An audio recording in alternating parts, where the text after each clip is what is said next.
केंद्र सरकार कर्मचारी आसीगला सबुठारु बड़ खुशी खबर। आपण दरमा एवं बढ़ाक जाऊँगी। सरकार देले एक बड़ उपहार कौन आपण बैंक अकाउंट को एकाथरके मोटा अंकर टंका आसीबो।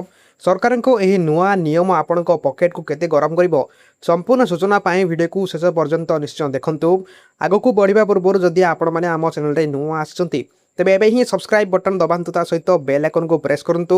वीडियोटी भल लागिले निश्चय गोटे लाइक कर दियंतु। दर्शक बंधु बहु प्रतीक्षार अंत घटी। केंद्र सरकार कर्मचारी महंगा भत्ता बा डीए को नुआ आदेश जारी करिछि। सरकार डीए को आउ 2% बढ़ाई दैछंती।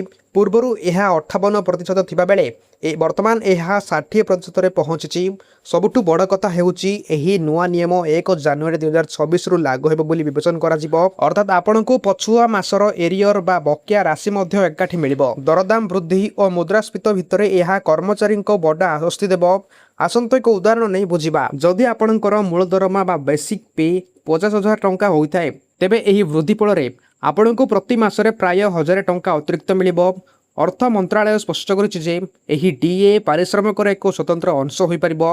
एही वर्धित हार बेसामरिक कर्मचारी और प्रतिरक्षा सेवा आकलन मानक दरमा पाउतबा लोकंक पई लागू हेबो। सशस्त्र बाहिनी एवं रेल कर्मचारी पई खूब शीघ्र पृथक निर्देशनामा आसीबार अछि। ताहाले दर्शक बंधु सरकारଙ୍କର एही 2% डीए वृद्धि को नै आपण माने कोन भाबुचंती यह यथेष्ट ना आहुरी अधिक दरकार थिला ताहा तो हमको कमेंट माध्यम निहाती जणातु। वीडियो को निजर सरकारी चाकरी करथुबा बंधु मानक सहित शेयर करंतु जहा द्वारा सेमाने भी एही खुशी खबर पाई परिबे।